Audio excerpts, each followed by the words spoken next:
ta présence jaillisse au travers de la télévision pour toucher et embraser les vies. Guéris les malades, libère les captifs. Révèle-toi. Nous voulons plus qu'une émission. Nous voulons un culte à ta gloire. Nous anéantissons tout ce qui est de l'ennemi et nous déclarons ta suprématie. Saint-Esprit, glorifie Jésus au milieu de nous. Prends tout en main et que seul Christ soit vu. J'ai ainsi prié et béni cette émission. Amen. Amen.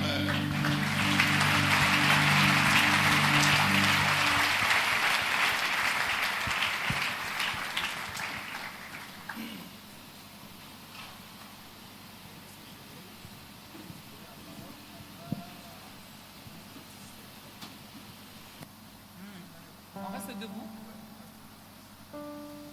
Alors, les applaudissements, j'espère que vous allez faire... Attendez. J'espère que vous allez faire mieux que ça. Parce qu'en même temps, c'est pour la télévision. Donc, on doit vraiment sentir que vous êtes là. Donc, je peux compter sur nous. D'accord? Essayez, on va juste essayer. Je compte jusqu'à 3, on va essayer. D'accord? 1, 2, 3.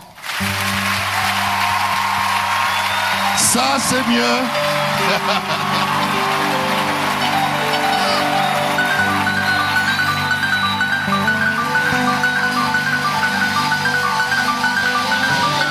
C'est bien. Coupé. Voilà. Et il faut dire que je vous ai sous-estimé, mais là, vous êtes vraiment à la hauteur, hein? C'est bien, on va le faire comme ça, mais ce jusqu'à la fin. Merci d'être là. On va commencer tout de suite.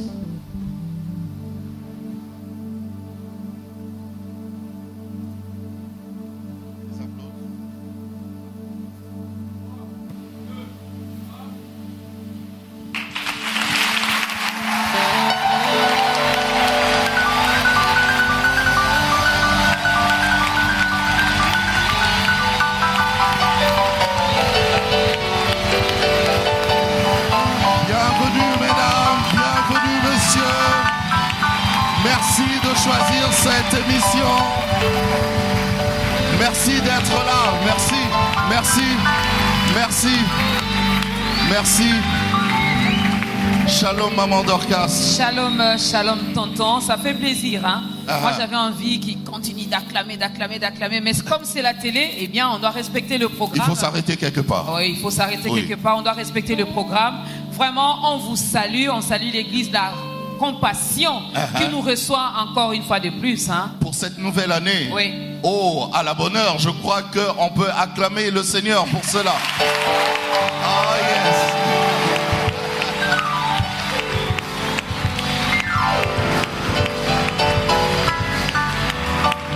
Eh bien, nouvelle année avec de nouvelles choses, un nouveau numéro. J'allais dire avec un nouvel invité. Non. On le connaît Lui, il déjà. n'est plus à présenter, donc il est vraiment de la maison. Et d'ailleurs, quand tu parles de la compassion, on sait déjà de qui il s'agit. Ouais. Voilà. Alors, trêve de Qui dit la bavardage. compassion, c'est pas tonton Jaco, hein. Non. Voilà. Alors, trêve de bavardage. On va démarrer tout de suite, chers téléspectateurs, mesdames, messieurs. On va démarrer tout de suite avec la sœur. Avec la sœur Naomi. Naomi. Avec la sœur Naomi. Eh bien, elle va chanter toute seule. Elle chante Mais bien. si elle veut, je peux l'accompagner. Non, ça va. C'est bon. Toi, n'exagère pas. Ok. C'est une nouvelle année. N'en fais pas trop. On encourage la sœur Naomi et on peut s'asseoir.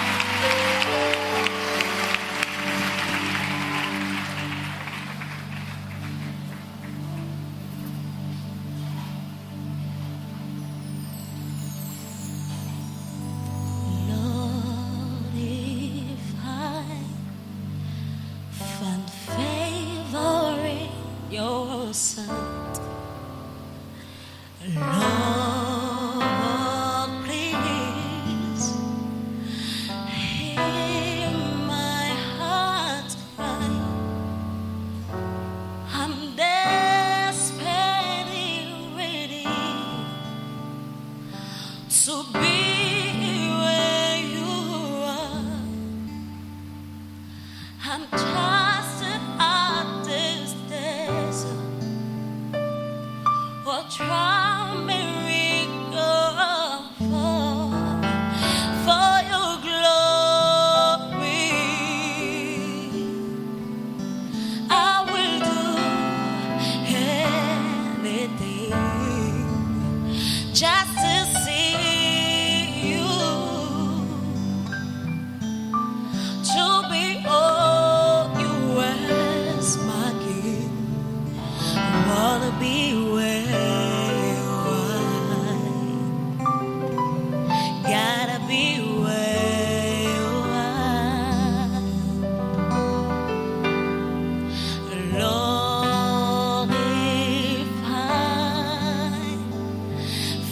favor in your Son. Oh, Lord, please hear my heart cry.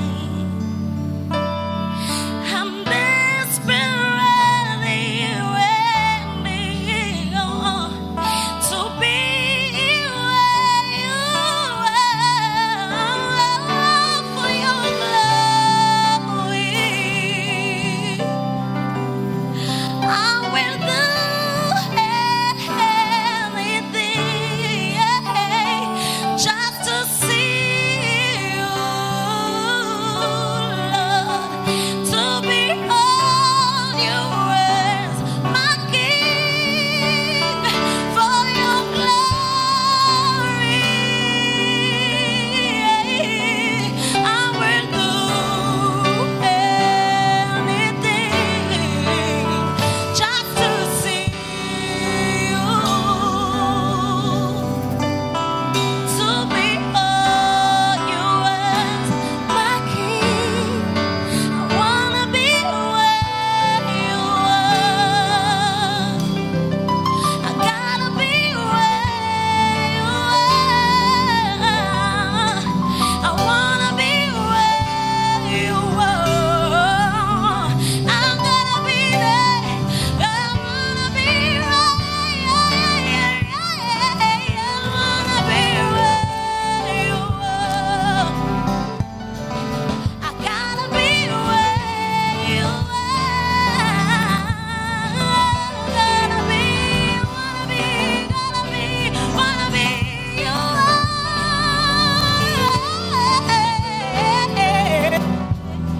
I wanna be where you are.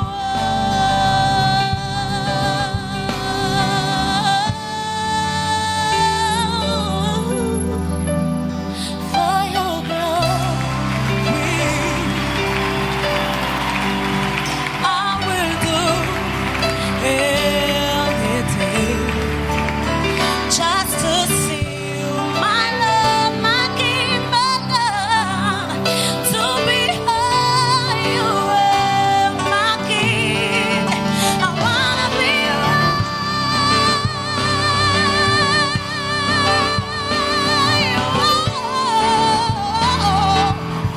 I gotta be there, yeah. I wanna be there, you are.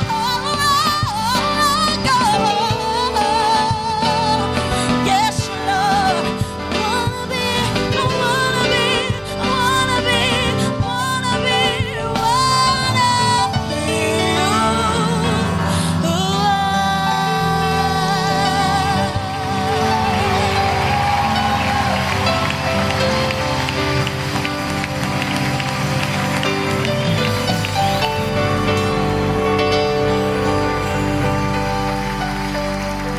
La sœur Naomi, est-ce qu'on peut encore l'encourager mieux que ça? Bravo. Elle chante merveilleusement bien. Heureusement que tu n'avais pas accepté que je l'accompagne. J'ai toujours su, hein. Vraiment. Moi je te protège. Sœur Naomi, que Dieu te bénisse.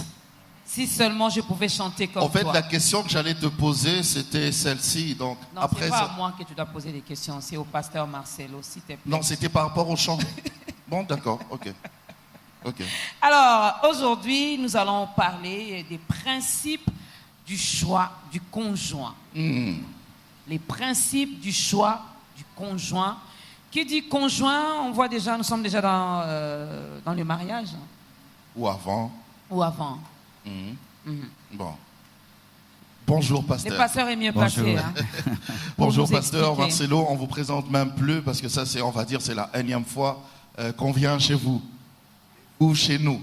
Merci d'être venu. Voilà. Ce thème, c'est un thème, en même temps, je vais dire, j'allais pas dire sensible, mais c'est un thème qui intéresse quand même tout le monde, même tous les téléspectateurs qui nous suivent. C'est vrai, il y a un grand problème concernant les choix des conjoints.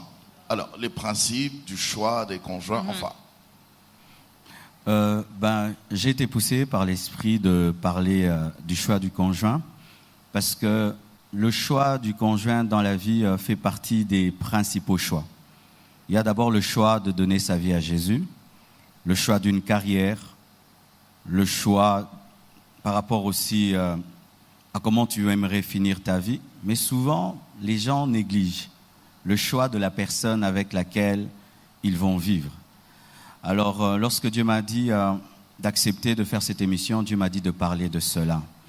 Vous allez voir les gens prendre beaucoup de sérieux lorsqu'ils veulent même entrer dans une université. Tu demandes les syllabus, tu demandes même à connaître cette université engendre quel genre de personnes. Lorsque même tu veux acquérir une voiture, tu veux être sûr que le moteur va bien. Mais quand il s'agit du mariage, les gens, un lundi, ils rencontrent quelqu'un, samedi, l'épouse. Et après, maintenant, dans l'église, il y a beaucoup de divorces. Il y a beaucoup de couples malheureux dans les églises parce que les gens négligent le choix du conjoint. C'est pourquoi aujourd'hui, je vais parler sur base de Genèse 24, qui est l'une des plus grandes histoires du mariage dans la Bible, parce que tout un chapitre a été consacré au mariage de Rebecca et d'Isaac. Et c'est sur base de Genèse 24 que je vais parler pendant cette émission. Les choix du conjoint par rapport aux autres choix, on s'est dit, c'est plus facile. C'est plus facile du genre, je veux peut-être aller étudier à l'université. Il y a les gens qui ont côtoyé l'université avant moi, à qui je peux poser la question, qui peuvent me donner la vraie information. Mais par pour les rapport au conjoints, travail, mais par rapport au conjoint, je me dis... C'est compliqué. Déjà, c'est difficile de connaître la personne intérieurement. Ben, si tu veux acheter une Mazda, tu vas consulter le concessionnaire Mazda. Et si tu veux épouser un homme, consulte Dieu qui l'a créé. C'est ça le problème. Le problème, c'est que nous voulons épouser les hommes sans contacter le Créateur des hommes qui les connaît corps, âme et esprit. C'est pourquoi les gens échouent dans le choix du conjoint. Tu n'es pas expert dans la matière, mais tu ne cherches pas l'expert. Abraham, malgré qu'il était le père de la foi, l'homme le plus spirituel du monde en ce temps-là, a pris le temps de prier Dieu et il a envoyé un serviteur mature qui a prié avant de choisir Rebecca. Mais aujourd'hui, les gens s'engagent sans prier, sans consulter le concessionnaire. C'est pourquoi ils épousent des voitures en panne qui ont des fuites et des prises d'air. Ah ben, qu'est-ce que vous dites du coup de foudre aussi, ça existe, non? Un coup de foudre, c'est rencontrer une voiture en cours de route, tu l'aimes pour sa peinture. Mais pasteur, quel est le lien? Ici, on parle d'une personne, on parle de ce choix de conjoint. Pourquoi comparer Le une choix de personne la à bonne une personne. voiture? Parce que le coup de foudre est instantané, mais l'amour est progressif. On aime quelqu'un progressivement, mais le coup de foudre, c'est instantané. Et des fois, on ne sait pas pourquoi on l'aime. Et le coup de foudre, comme il vient rapidement, il s'en va aussi très rapidement. Mais comme l'amour vient progressivement, il dure pour toute la vie. Mais vous êtes chrétiens, nous sommes chrétiens, nous sommes les enfants de Dieu. Alors, notre choix va se baser toujours, c'est vrai, on va consulter Dieu, le Créateur, mais notre choix va se baser... Qui peut-être, juste une parenthèse, qui peut-être peut ou ne pas te répondre directement. Ça peut prendre également beaucoup de temps. Aussi, voilà. Alors, est-ce que notre choix à nous, je parle de nous chrétiens, enfants de Dieu, doit se baser uniquement sur des personnes qui prient aussi, comme nous, ou on peut rencontrer aussi des personnes païennes? Dans le domaine du mariage spirituel, l'inceste est permis. On épouse que les membres de la famille. On se perd là, on n'a rien compris. L'Église est une famille. Oui. On épouse que les chrétiens. On n'épouse jamais les membres d'une autre famille, la famille de Satan. C'est pourquoi lorsque Abraham a voulu que son fils se marie, il a envoyé Éléazar dans sa famille. On ne se marie que dans la famille et dans la famille des chrétiens. Ce qui fait que le mariage entre chrétiens et païens n'est pas biblique. C'est pourquoi même dans l'Ancien Testament, Dieu interdisait à son peuple d'épouser les nations étrangères. Et ce n'est pas par caprice que Dieu le fait, parce que lorsque tu t'engages à un idolâtre, il fait de toi un idolâtre. Lorsque tu t'engages à un païen, il fait de toi un païen. Il y a une influence dans le mariage. C'est ça. Je peux également influencer l'autre. Oui, tu peux influencer l'autre si tu as la puissance du Saint-Esprit. Et le Saint-Esprit ne contredit jamais la parole qui t'a dit de ne pas l'épouser. Waouh. Je me rends compte qu'après ce programme, chers fidèles, chers membres, chers chrétiens, chers téléspectateurs, eh bien, vous allez réfléchir 2 fois. Et j'aime toujours dire que le mariage n'est pas un séminaire, n'est pas une croisade, ni une conférence pour gagner les âmes. Il faut les gagner d'abord et les épouser ensuite. Alors, moi, je me réfère un tout petit peu à ce que vous avez dit. Vous avez dit que pour le choix, vous avez comparé à une voiture, pour les personnes d'un conjoint, il faut consulter Dieu. Alors, quand on consulte Dieu, est-ce qu'il faut attendre que Dieu nous montre en vision ou nous explique que voilà, c'est le bon choix ou Oui. Nulle part dans la Bible, il est écrit que pour se marier, il faut rêver. Il faut avoir un songe, une vision. Souvent, nous faisons de la vie des autres notre vie. Alors que des fois, à toi, Dieu peut parler par une conviction, l'autre par la paix, l'autre par l'observation et l'autre par une vision, une prophétie. Mais il ne faudrait pas dire que pour que je me marie, il faut que je voie un songe. Il peut se faire que toute ta vie, tu ne vas jamais rêver de cet homme et de cette femme, alors que c'est l'homme et la femme de ta vie. Donc il ne faut pas toujours des songes et des visions, mais les songes et les visions peuvent venir confirmer un amour qui vient de Dieu, où tu as peur. C'est comme Joseph, qui a voulu répudier sa femme Marie, mais il a eu un songe pour rester là. Donc l'amour était déjà là, mais l'ange est venu pour confirmer.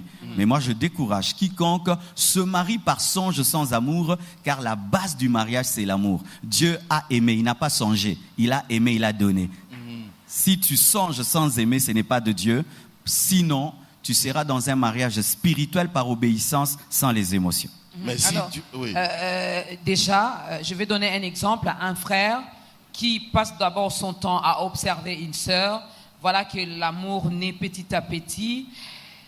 Il a déjà des sentiments pour la personne. En ce moment-là, vous ne pensez-vous pas que même s'il faut retourner auprès de Dieu pour prier, nos sentiments ne peuvent pas influencer également, les songes, les rêves, les visions. Oui, c'est pourquoi il ne faut pas prier en disant « Seigneur, donne-moi » et tu touches ce que tu veux qu'on te donne. Tu vas, Seigneur, donne-moi Jean. Hein? Seigneur, Jean. Non. Si tu veux connaître la volonté de Dieu, il faut être prêt à recevoir un non et un oui. Prier pour le choix du conjoint, ne voulant qu'entendre un oui, c'est déjà mal. Il faut prier en étant prêt d'arrêter et de continuer. C'est alors que la vraie volonté de Dieu va se révéler. Vous voyez, Balaam, quand il a prié Dieu, pour que Dieu lui dise s'il veut ou pas qu'il aille avec Balak, il avait déjà une position d'aller. Et Dieu l'a laissé aller et il a maudit. Donc, si tu veux connaître la volonté de Dieu, n'aie pas une décision. Sois prêt à recevoir un oui et un non. Voilà. Non. Donc, ça peut arriver. Ça peut arriver. Non, également, c'est une réponse, mais nous, les chrétiens, de foi, on refuse que Dieu nous réponde négativement. Oui, en tout cas. Alors, on peut continuer, moment d'orgasme, parce que on a vu la sœur Naomi, mais ici, je remarque qu'il y a tout le temps des surprises, pasteur, des innovations. Oui. On va le dire comme ça, parce que... Nouvelle année, nouvelle chose. année. Alors, il y a aussi les enfants qui chantent, les enfants de l'écodip. Okay. Même les enfants chantent d'orgasme. Mieux que moi. Oui. Alors, mesdames, messieurs, nous allons accueillir cette chorale de l'écodim sous vos applaudissements.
terrible. La chorale de l'écodime, est-ce qu'on peut encourager les enfants?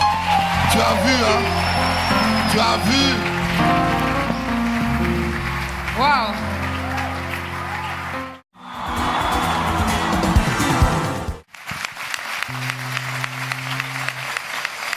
Voilà. Nous sommes de retour, maman Dorcas. De retour. Vraiment, ces enfants ici, ils sont terribles. Oui, il n'y a rien à dire, c'est 10 sur 10. Voilà. On peut même faire ta grandeur rien qu'avec l'écodime de la compassion. C'est une idée. Du pourquoi début pas. à la fin. Pourquoi pas? C'est une idée, c'est une idée. On va le faire, on va le J'ai faire. toujours des idées, moi. Commence déjà à cogiter sur ça. Mais revenons sur les principes du choix du conjoint. Pasteur, on a parlé par rapport à la Mercedes, il faut voir les créateurs. Par rapport à l'homme, on doit retourner également vers son créateur pour lui demander également de nous apporter son aide. Mais est-ce que la prophétie également peut nous aider par rapport à un choix du conjoint? Oui, bon, on ne peut pas mettre de côté la prophétie parce que c'est un don spirituel, un don vocal qui révèle le plan de Dieu. Mais la prophétie n'est pas la base du mariage. C'est-à-dire que la prophétie doit trouver l'amour et ensuite confirmer cet amour. Mais je déconseille tout chrétien de s'engager par prophétie sans amour parce que le prophète ne viendra pas donner des bisous à cette femme-là et ne viendra pas la supporter lorsqu'elle aura un mauvais caractère. Il faut d'abord qu'il y ait de l'amour et que la prophétie vienne confirmer. Parce que dans le Nouveau Testament, le prophète ne dirige pas l'Église, mais vient confirmer ce que Dieu a déjà dit à l'Église, différemment de l'Ancien Testament. C'est pourquoi quiconque va dans une consultation prophétique pour trouver l'homme de sa vie n'est pas dans le Nouveau Testament, il est dans l'Ancienne Alliance, alors qu'il a déjà le Saint-Esprit qui peut le conduire. Alors lorsqu'il doute, Dieu peut parler à une autre personne pour confirmer ce qui est déjà dans le cœur. Mais si un prophète te dit que tel est l'homme de ta vie, mais tu ne l'aimes pas, ce n'est pas Dieu. C'est le diable qui veut t'amener au divorce. Mais bon, je suis frère. Là, je suis maman Dorcas, mais dans cette question, je deviens un papa Dorcas. Alors, je veux, comme disent le monde, draguer, faire des avances à cette sœur. Mais puisque je n'ai pas le courage, je peux toutefois me cacher un peu derrière la parole du genre que Dieu tu m'a dit. lui récites même les cantiques des cantiques. Beaucoup de frères ont du mal à aborder les femmes. C'est pourquoi ils se cachent derrière des prophéties. J'ai vu. Moi, je trouve là, ce sont des attentats spirituels. Des olmens spirituels. Tu es la femme de ma vie. Il faut lui parler, je t'aime. Si tu ne sais pas trop dire, tu dis je t'aime et ça suffira. L'Esprit de Dieu va accompagner cela. Mais il ne faut pas utiliser Dieu m'a dit pour épouser une femme. C'est être lâche. Même si Dieu vous a réellement dit. S'il vous a dit, vous gardez. Le Dieu m'a dit, c'est pour vous, mais quand vous lui parlez, vous dites, je t'aime. Alors, Mais moi, j'ai une question, tonton, excuse-moi. Là, c'était par rapport aux frères et par rapport aux sœurs. Une sœur qui voit un frère, il dit, bon, moi, je me vois vraiment ma vie à côté de ses frères, mais le frère ne la regarde même pas. Peut-elle commencer à faire des avances à ses frères? En Europe, tu peux, parce que la culture s'y prête. Mais en Afrique, le frère va te trouver moins sérieux. Mais faites se mettre gentille, souriante, être autour et prier que Dieu lui parle qu'il parle. Ah. Les sœurs, vous avez compris, hein? là, nous parlons du mariage, mais il y a aussi les fiançailles. À quel moment on peut parler des fiançailles? Ah oui, ça vraiment, c'est une bonne question. Parce que dans l'église, très souvent, c'est toujours, c'est ma fiancée. Je vous présente mon fiancé. C'est mon fiancé. En soi, tout fiancé n'est pas fiancé. Ah. Le fiancé est fiancé lorsqu'il est reconnu dans la famille. Tant qu'il n'est pas reconnu dans la famille, c'est un observé. Je l'observe. Parce que aussi, il faut qu'on dise la vérité. Ce n'est pas du jour au lendemain que tu aimes un homme ou une femme, lundi et puis mardi, tu présentes à papa et maman. Il faut prendre le temps de l'observer.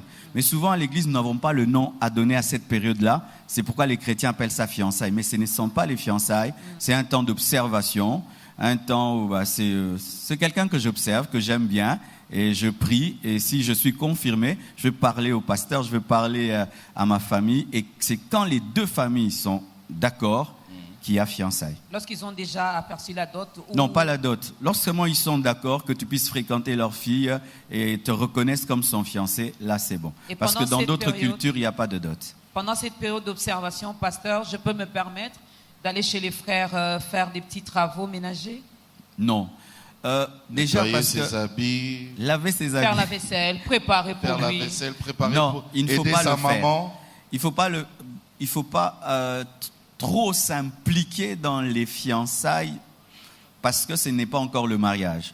Et je vois certains, ils payent les études, ils donnent des cadeaux de $2000, ils achètent des voitures.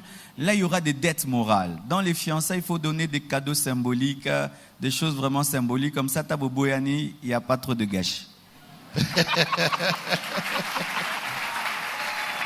Après, pasteur, Attends. chacun a sa notion de symbolique. Hein. Ah oui, Peut-être hein. que symbolique, pour moi, c'est une belle Jeep. Hein. L'argent t'es millionnaire. m'embête.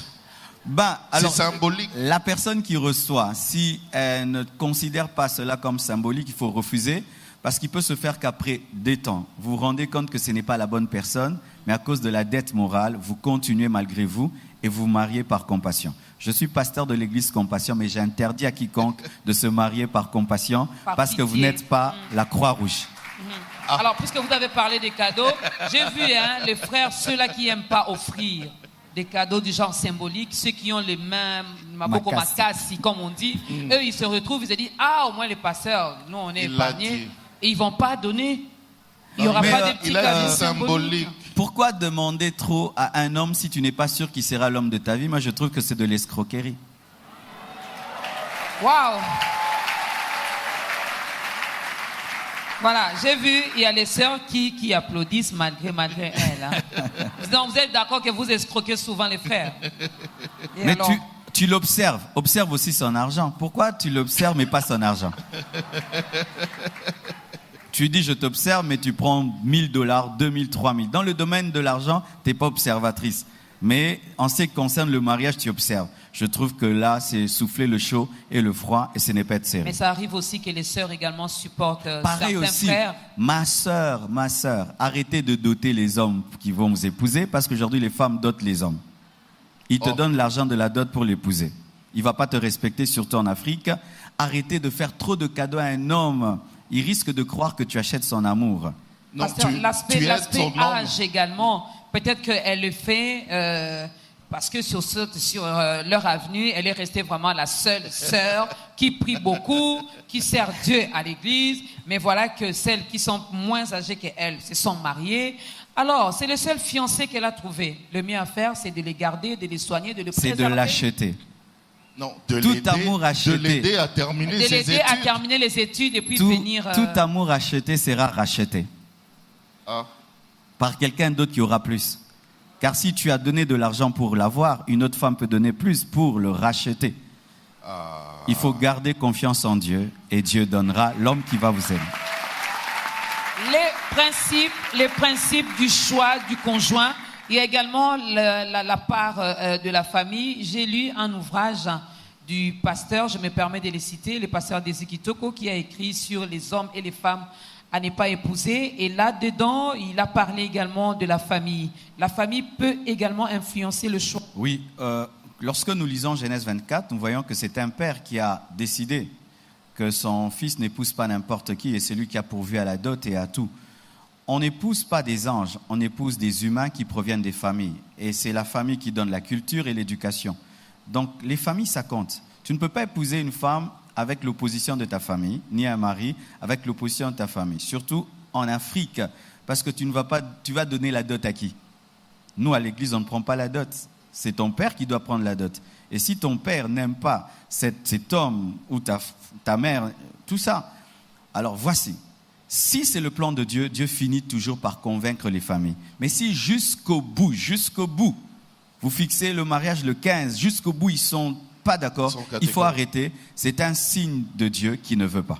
Peut-être au départ, vous n'allez pas comprendre, mais avec le temps, vous comprendrez que dans le nom des parents, c'est caché le nom de Dieu. Ok. Donc, ils ne peuvent pas se tromper. Il ne faut non? pas faire des mariages des têtus. Ah. On peut acclamer pour ça. On va continuer en même temps.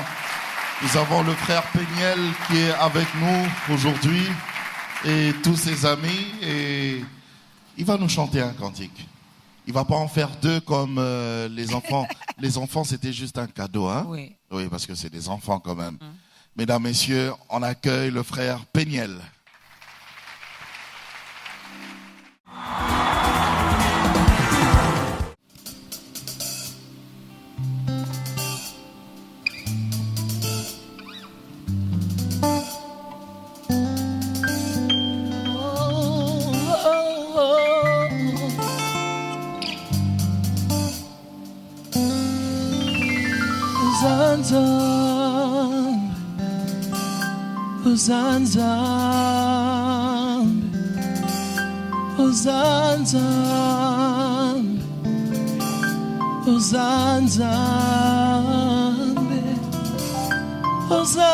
Oyo monoko nanga ekoki koloba te o oza oyo mabanzo nanga ekoki kokanisa te o oza likolo ya mayele nanga pe bomoto nanga o ozanza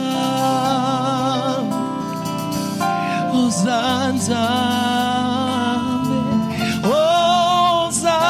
oyo monoko nanga ekoki koloba te o oza oyo mabanzo nanga ekoki kokanisa te o oza likolo ya mayele nanga pe bomoto nanga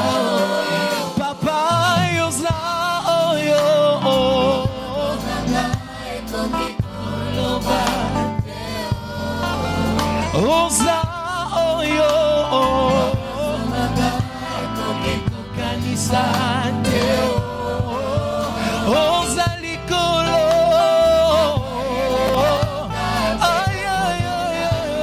oza nani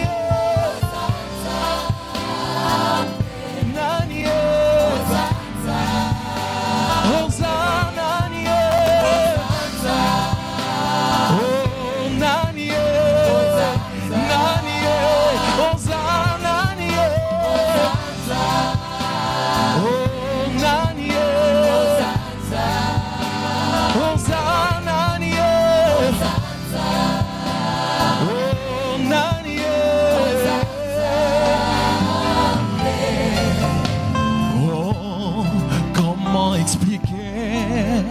c'est si grand Dieu que l'univers ne peut contenir. Oh, comment expliquer? C'est si grand Dieu ne peut contenir. Oh, qui n'a ni père ni mère, qui a tout créé. Oh, qui n'a ni père ni mère, qui a tout créé. Oh, tu es détué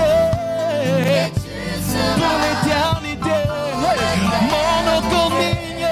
Monocomigne, Mekokikoli. Oh, yo, Zali, Zali.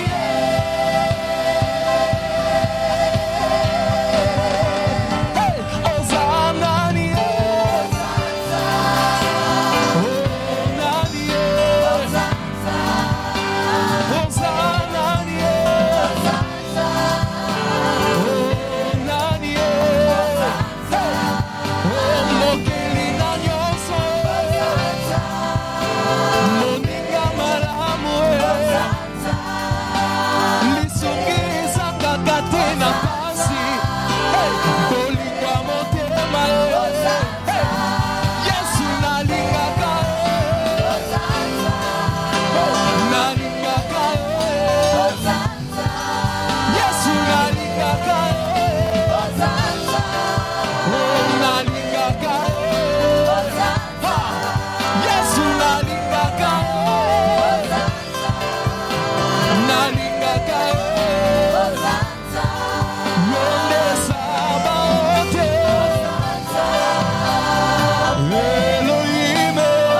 kanisa teo oza likolo ya maele nanga oza nani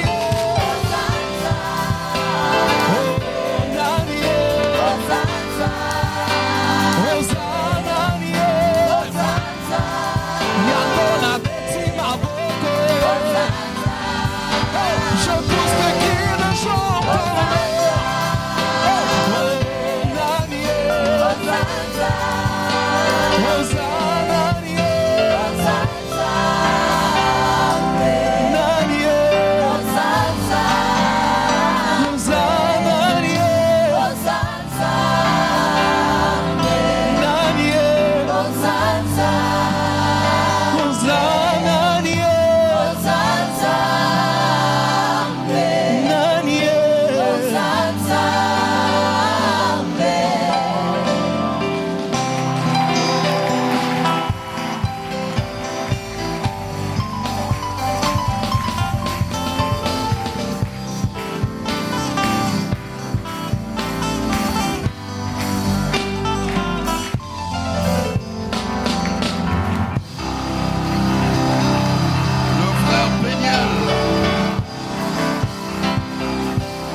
Péniel, Oza Nzambe, nous les confirmons encore aujourd'hui dans ce programme qu'il est Dieu. Et nous sommes là pour parler également de sa part, pour parler de sa grandeur, pour confirmer vraiment Kaza Nzambe. Alors, pasteur, moi j'aimerais bien poser cette question. C'est vrai que ce n'est pas dans le conducteur, mais c'est une question qui est venue comme ça. C'est vrai, le choix du conjoint par rapport à nous, enfants de Dieu, par rapport à nous, chrétiens, mais dans cette émission, il y a aussi des païens qui nous suivent et ils aimeraient bien connaître comment faire par rapport à ce choix du conjoint. Là, vraiment, je crois que je n'ai jamais dit ça. Un animal ne doit pas choisir. Il choisira un autre animal comme lui. Et s'il choisit un humain, il va dévorer l'humain. C'est pourquoi un célibataire inconverti, je lui déconseille de penser au mariage parce qu'il va mal choisir. Il va soit choisir un païen comme lui. Donc un homme animal, ce sera deux animaux qui vont se déchirer. Et certains païens, je vois, ils apprécient les sœurs en Christ ou les frères en Christ disant « je vais me marier là-bas ». Tu vas détruire la vie de ce frère en Christ, de cette sœur en Christ, parce que ce sera le mariage d'un serpent et d'un humain. Abraham a choisi pour son fils, la Bible dit il était très avancé en âge et il a pris Éléazar qui était aussi le plus vieux de ses serviteurs. Cela symbolise la maturité spirituelle. Il ne faut jamais s'engager dans le mariage sans maturité. Je donne un exemple. Un enfant, vous mettez devant lui un billet de $1, mettons 10 billets de $1, face à un billet de $100, il va choisir quoi? 10 billets de $1. Les choix qui sont faits sans Dieu sont des choix des enfants ou des choix des animaux. Quiconque n'a pas Christ, il faut d'abord donner ta vie à Jésus, parce que c'est en donnant ta vie à Jésus que la vie commence, parce qu'avant tu existais. Alors imaginez qu'un homme inexistant cherche à faire un choix. Avec qui? Ce qui fait que beaucoup de personnes qui se sont mariées, étant païennes, regrettent les choix. Parce qu'ils se rendent compte que j'ai mal choisi. J'ai choisi seulement sur base de la beauté, sur base des problèmes que j'avais. Il m'a dit oui, il m'avait dragué trop bien. Mais quand on connaît Dieu, c'est alors qu'on a la maturité et l'intelligence de Dieu pour dire c'est telle personne qui convient pour ma destinée. Je déconseille aux païens de se marier. Il faut vous convertir. Ensuite, il faut choisir. Et d'ailleurs, je déconseille même aux bébés spirituels de se marier. Parce qu'un bébé ne se marie pas, il doit téter. Il doit boire le lait jusqu'à grandir et choisir. Même si tu as 50 ans, tu viens de te convertir aujourd'hui, tu es célibataire, il ne faut pas penser à te marier. Tu dois penser à grandir, ensuite tu choisiras. Sinon, tu feras le choix d'un bébé spirituel. Et chaque fois qu'on mûrit, c'est alors qu'on fait les bons choix. C'est pourquoi je déconseille à quelqu'un, à peine tu viens à l'église, tu cherches une femme. Un bébé cherche à se marier, cherche le lait, grandis et un jour tu trouveras. Parce que moi j'avais également une question par rapport à ça. Lorsque vous avez parlé des païens, de l'animal qui va épouser seulement un autre animal, mais on a constaté également, j'espère que l'Assemblée sera d'accord avec moi, que même la plupart des mariages des chrétiens ne réussissent plus depuis un certain temps. On a vu même certains hommes de Dieu se séparer. Ils s'étaient mariés tout en étant dans l'église, tout en étant chrétiens. C'est dû à quoi? Les mariages des hommes de Dieu échouent parce qu'ils se marient dans la permanence.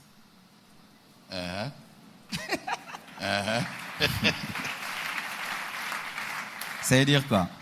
Tu es au début de ton ministère et tu es souvent à la permanence et il y a une sœur qui t'amène souvent le foufou, la chikwang et la compassion de toi et tu penses qu'elle est la femme de ta vie alors que c'est le corbeau qui vient au torrent des Kérites pour te nourrir. Les hommes de Dieu choisissent mal parce qu'ils ne se projettent pas dans les futurs. Ils se marient en fonction d'aujourd'hui. Mais ils ne voient pas que demain ils seront grands. C'est pourquoi ils cherchent les femmes du ministère. C'est pourquoi je déconseille à quiconque ne connaît pas sa taille de se marier. Parce que tu ne sais pas quelle longueur tu peux manger. Il faut attendre, connaître ta destinée pour chercher quelqu'un. Car en soi, la soumission, c'est accompagner quelqu'un dans une mission. Il faut connaître ta mission pour qu'on se soumette, qu'on t'accompagne. Peu importe, même si ça prend 10 ans, 20 ans.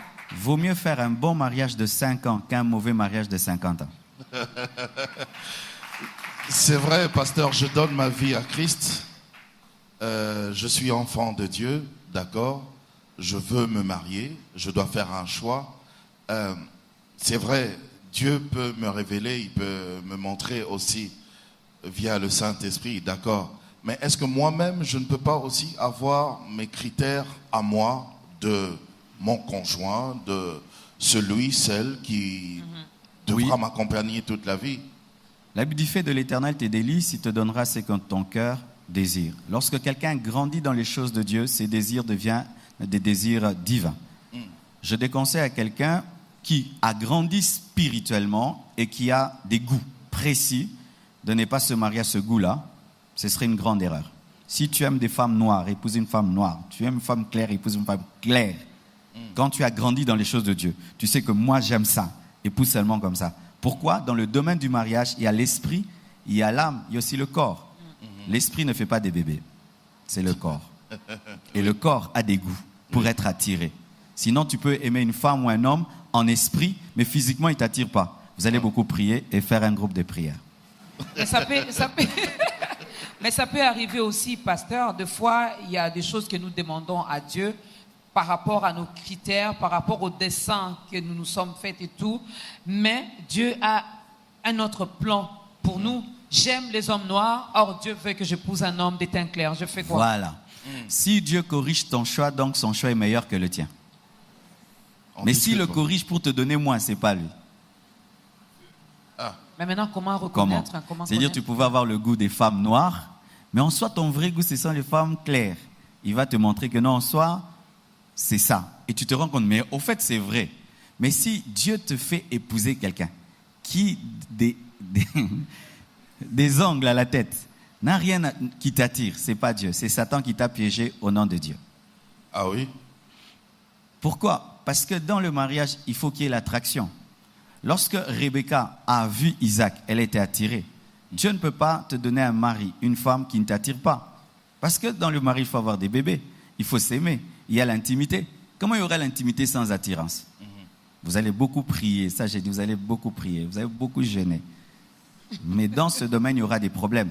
Et d'ailleurs, quand on dit qu'il y a beaucoup de problèmes dans les couples, aujourd'hui des chrétiens, c'est le domaine intime, de l'intimité. C'est ce domaine-là qui a été négligé, où on a poussé des gens à épouser des personnes sans qu'ils soient attirés physiquement. C'est pourquoi il y a des divorces aujourd'hui. Moi, j'aime l'équilibre entre le corps, l'âme et l'esprit, parce que même la Bible dit, Rebecca était belle de corps et belle de figure. Dieu reconnaît la beauté de sa créature. Donc Isaac, quand il a vu Rebecca, il a dit, c'est bon. Il faut quand tu te maries, tu dis vraiment, Si tu ne sens pas ça, bien aimé, prie encore. Mais physiquement, cette personne m'attire. Mais pendant ce moment d'observation, comme vous avez dit, je remarque que nous n'arrivons pas à rire, par exemple, sur les mêmes choses. Ah, maintenant il y a un problème de l'âme. Vos corps s'attirent, mais vos âmes ne s'attirent pas. Il y a un problème, il ne faut pas se marier. Ok. Tu vas la trouver jolie, mais ennuyeuse. Tu vas le trouver beau, mais il est bête. Mais est-ce qu'il n'y a pas moyen de l'influencer un peu? Oui, il y a des personnes qu'on transforme, mais il y a des personnes qui restent telles quelles. C'est pourquoi il faut des longues fiançailles. Pas très longues, mais suffisamment des fiançailles pour que tu sois sûr si tu peux le transformer ou pas. Et si tu trouves vraiment qu'il est courbé à vie, il faut laisser tomber. L'estimation sur le temps, la durée de La Bible ne fiançailles? donne pas une estimation, mais avec l'expérience pastorale, 1 année, c'est bon. 1 année des fiançailles. Des fiançailles de 3 semaines, c'est dangereux.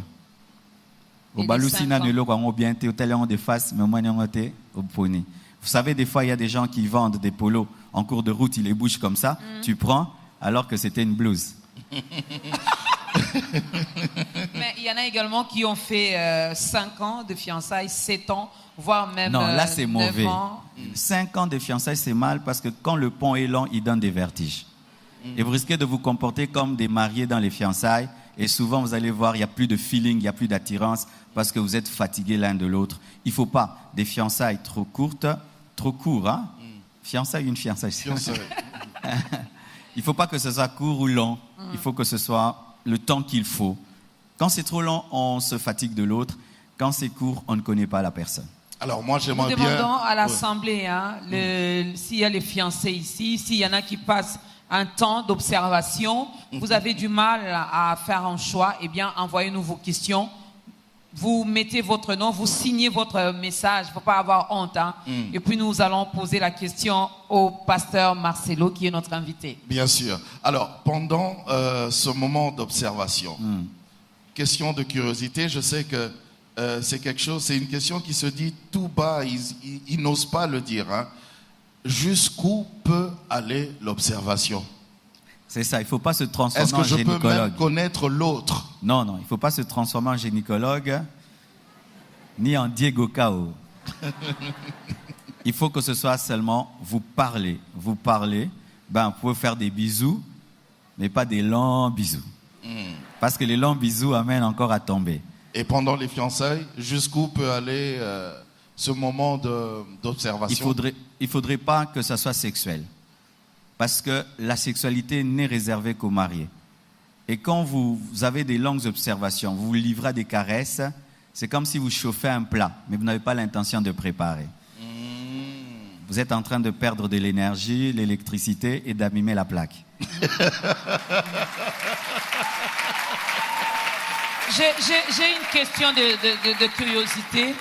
Ce n'est pas pour encourager la jeunesse qui se trouve ici, dans l'Assemblée, à aller essayer de faire les choses. Mais comme l'a dit tonton, hein, des fois, nous sommes chrétiens, il y en a qui sont tellement hypocrites. Vous allez prêcher, ils vont dire Amen. Mais lorsque nous sortons de l'église, nous faisons autre chose. Voici maintenant, maman, Dorcas, ce que je veux dire. Lorsque vous avez des relations intimes dans les fiançailles, voici ce qui arrive. Il peut se faire que c'est l'homme de ta vie ou la femme de ta vie, mais quand vous êtes tombés ensemble, il y a un dégoût. 2, le diable qui rôde pour voler les bénédictions peut te voler l'homme de ta vie, la femme de ta vie pendant la sexualité. Du coup, vous vous séparez et vous ne vous mariez pas alors que votre destinée, c'était de vous marier. Mais comme vous avez péché, le diable est entré. Encore, comme c'est un temps d'observation, lorsqu'il y a intimité, vous perturbez l'observation parce que tu risques de l'épouser, rien que pour le plaisir et oublier son mauvais caractère. Mais dans le mariage, tu te rends compte que tu l'as épousé pour le plaisir sans le connaître et tu regrettes. C'est pourquoi il faut respecter les principes de l'observation. Lorsqu'on va plus loin, on perturbe tout. Et aussi quand on vient à l'église, les gens portent des robes blanches et tout le reste, supposant qu'il n'y a eu rien eu. Et on vous bénit comme s'il n'y a rien eu alors qu'il y a tout eu.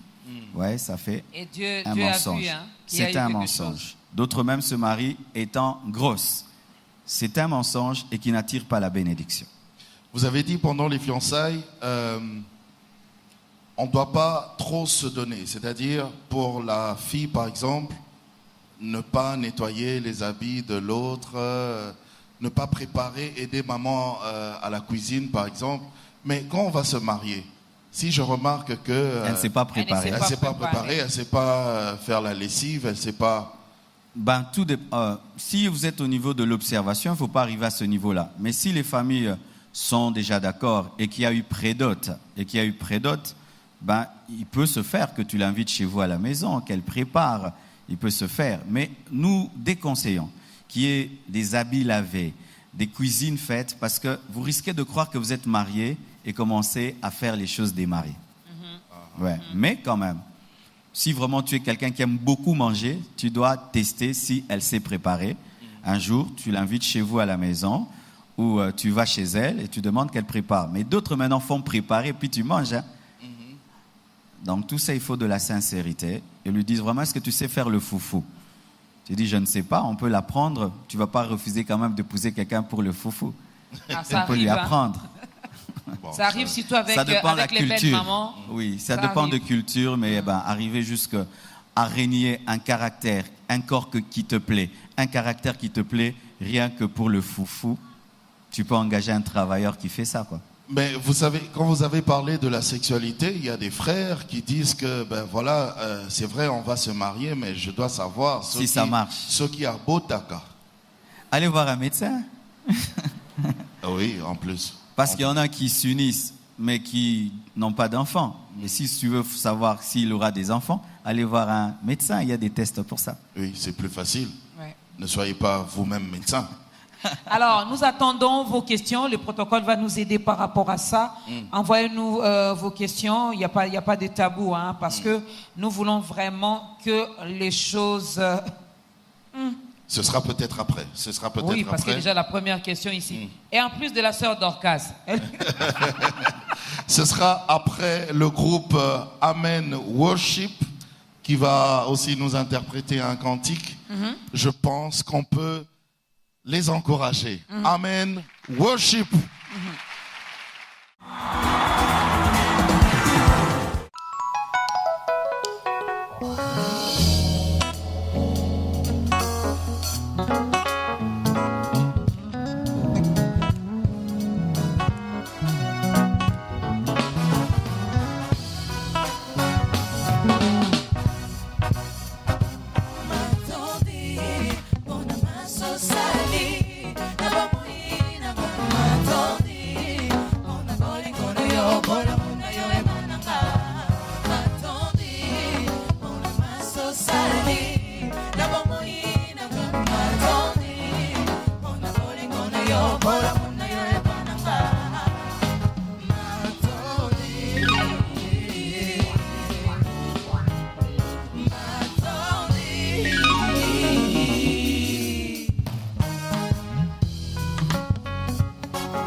Amen. Worship. Est-ce qu'on peut encore les encourager? Ils chantent merveilleusement bien, c'est très bien.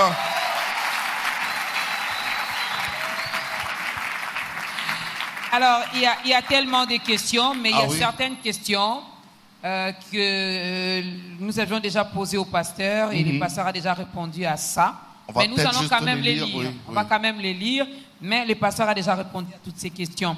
Il y a la question de la sœur Dorcas. Est-ce qu'un païen divorcé a le droit de se remarier après avoir reçu le Seigneur Jésus-Christ dans sa vie, pasteur Marcelo? Ben, si quelqu'un est en Christ, c'est une nouvelle créature. Toutes les choses anciennes sont passées. Toutes choses sont devenues nouvelles. Ainsi, lorsqu'il vient à Christ, il recommence tout à zéro. C'est cela. Alors, est-ce que, bon, lui n'a pas signé son message, sa question. Est-ce qu'un chrétien peut-il s'engager avec un païen? Le pasteur Marcelo avait déjà répondu à cette question. Non, non. Non, Voilà. c'est non. Non 3 fois. Non, non, non. Donc, n'osez même pas. Sur base de quoi faudrait-il faire un choix de conjoint? Premièrement, sur base de la spiritualité. Deuxièmement, sur base du caractère, c'est-à-dire la compatibilité de vos tempéraments. Et aussi sur base du corps, parce qu'il n'y a pas de mariage sans le corps. Et surtout, il faut prier Dieu et avoir la paix de Dieu, la conviction qu'il est d'accord. S'il vous plaît, pasteur, comment peut-on savoir l'homme de sa vie? C'est de la part d'Élisée Sélémété. Ben, pour connaître l'homme de sa vie ou la femme de sa vie, il faut prier le Dieu qui a créé l'homme de ta vie et qui t'a créé, parce que c'est lui qui connaît ce qu'il te faut. Mais il faut aussi se connaître soi-même. Vous voyez, quand je chausse du 40, je sais qu'il me faut une paire de chaussures 40.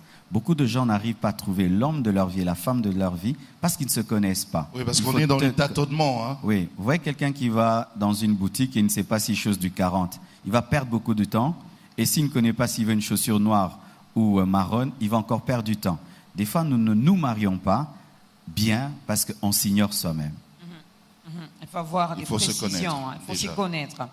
Le frère Stéphane Kisati demande, l'observation peut prendre combien de temps? Ben, comme j'ai dit, la Bible ne nous donne pas un temps, mais il ne faut pas que ce soit trop long ou trop court. Pas trop long, pas trop court non plus.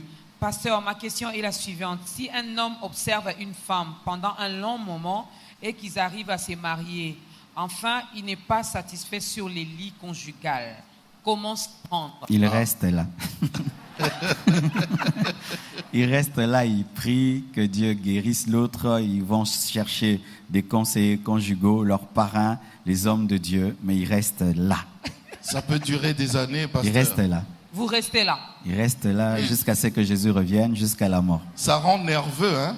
Mais c'est sa faute, il fallait qu'il prenne le temps de prier. Aïe. Vraiment, il faut rester là et ne pas tromper cette personne. Parce que d'autres disent, je ne suis pas satisfait, c'est pourquoi je suis sorti. Celui qui vole parce qu'il a faim, c'est un voleur. Oui, oui, Et voler, c'est pas bien. Et celui qui commet l'adultère parce qu'il n'est pas satisfait, c'est un adultère. oui, oui. C'est ça. Pasteur, vous avez énuméré tout à l'heure que le choix du conjoint se base sur ces 3 aspects, corps, âme et esprit. Un penseur chrétien a dit, je cite, « L'aspect physique attire et l'aspect intérieur retient ». Qu'en pensez-vous? C'est le frère Glody Lomba. C'est vrai parce que avant qu'une personne parle, que tu connaisses son caractère, c'est le physique qui t'attire.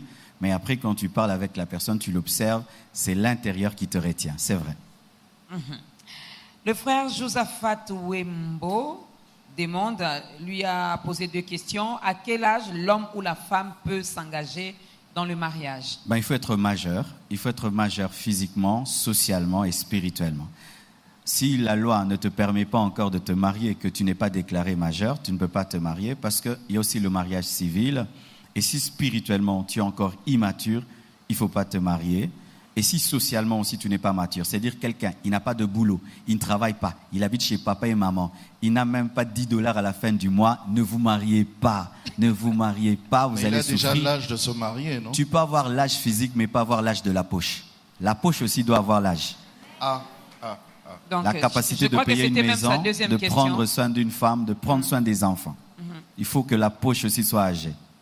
Faut que la- Si la famille de l'un ou l'autre est pauvre, mais nous nous aimons, pourrions-nous s'engager dans le mariage et espérer en Dieu? Ouais, les pauvres aussi se marient, mais il faut avoir le minimum. Il faut avoir le minimum. Mais dans le domaine du social, lorsqu'il y a le mariage entre un très riche et un très pauvre, c'est facile lorsque c'est l'homme qui est très riche et la femme est très pauvre. Mais dans le sens inverse, il y a beaucoup de couacs, à moins de trouver une famille riche qui est brisée et qui n'est pas orgueilleuse socialement. Pendant les temps d'observation, vous réalisez que l'homme a l'intention de se marier dans 5 ans et que vous avez l'intention de vous marier dans 3 ans. Est-ce un signe que ce n'est pas l'homme de votre vie, la sœur Naomi? Pourquoi il veut 5 ans? Lorsqu'on aime quelqu'un, on est pressé de l'épouser, à moins que les conditions ne soient pas encore réunies. Mais comme je ne sais pas bien creuser la question, j'ai du mal à répondre. Mais il faudrait que vous soyez harmonisé votre temps. Il ne faut pas que l'un veuille 5 ans, l'autre 3 ans. Il faudrait que ce soit harmonisé parce que vous devez vous mettre d'accord pour marcher ensemble. Bonsoir, maman Dorcas. Est-ce que c'est à maman Dorcas qu'on pose la question? C'est au pasteur. C'est au pasteur Marcelo. Bonsoir, maman Dorcas. Je me suis engagée avec un frère qui prie aussi. Malgré sa craintivité, il y a des choses qu'il me demande de faire qui sont en dehors de la volonté de Dieu. Alors, je peux continuer ou bien abandonner, mais le cœur est vraiment convaincu qu'il aime, qu'elle aime. Aidez-moi, s'il vous plaît, la sœur Laetitia. C'est un frère de la compassion? Il est où? Frère, vous vous cachez où? Pourquoi vous Il est demandez où? des choses à la sœur? Si vous aimez le pondu, mais qu'il est avarié, est-ce que vous allez le manger pour autant? Non. Quand quelqu'un est un faux chrétien, ce n'est pas un chrétien. Il n'y a pas de faux chrétiens, il n'y a que des vrais chrétiens. Ce n'est pas un chrétien, il ne faut pas l'épouser. Il est de C'est la un chrétien compassion. périmé. Bon, déjà, la sœur Laetitia elle-même ne veut pas se le montrer, donc arrête Non, de faut poser pas la se question. Si tu es fiancé à un chrétien, mais qui dans les fiançailles te pousse au péché, te réclame le péché, c'est un faux chrétien. Il faut rompre pour raison de sanctification. C'est un faux chrétien, c'est une nourriture avariée qu'il ne faut pas manger. Qui va te donner Sœur ta diarrhée. Laetitia, Ouais, ouais. ne mangez pas Et et la nous gastrite. espérons vraiment, nous croyons vraiment que vous n'avez pas encore mangé. Hein. Donc, Parce que quelqu'un qui se révèle déjà comme un pécheur dans les fiançailles le sera dans le mariage. Il montre déjà ses couleurs. je suis dans une relation amoureuse. L'homme avec qui je suis est un chrétien, mais nous nous sommes aimés tout en étant païens. Après, nous nous sommes convertis en marchant dans la crainte de Dieu. Nous nous attirons, nous nous aimons, pasteur. Mais nous ne savons pas si nous sommes dans la volonté de Dieu ou pas. Devons-nous continuer ou arrêter? La sœur Louise. Dieu ne fait pas de modification des anciens plans. Il détruit totalement pour reconstruire ce qui est à lui. Lorsque 2 personnes se sont aimées étant païennes et qu'elles viennent à Dieu tout en étant fiancées, il faut qu'elles renoncent à ses premiers choix qui étaient le choix des païens et qu'ils puissent présenter ce choix à Dieu. Si Dieu ressuscite le choix, ils se marient, mais si Dieu le tue pour donner un autre choix, ils se séparent. Ça fait mal, hein, pasteur? Mais c'est ça la Bible, parce que déjà eux-mêmes ne savent pas. Vous voyez, ils ne savent pas. Parce que donc, quand ils étaient païens, ils n'avaient pas écouté l'Esprit de Dieu. Il peut se faire que c'était une personne appelée être ton amie sans être ton mari. Oui, ça peut arriver. Ça peut arriver. Merci pour vos questions. Vous pouvez continuer. Et nous allons souffler un petit peu. Cette fois-ci avec le frère. El Georges. Oui, le Au frère moins El avec lui, je peux rapper. Donc rapper, c'est différent de ce que tu m'interdis de faire. Je vois que tu aimes bien les problèmes. Il n'y a pas de souci. Mais pour l'instant, on accueille, mesdames, messieurs, le frère El Georges.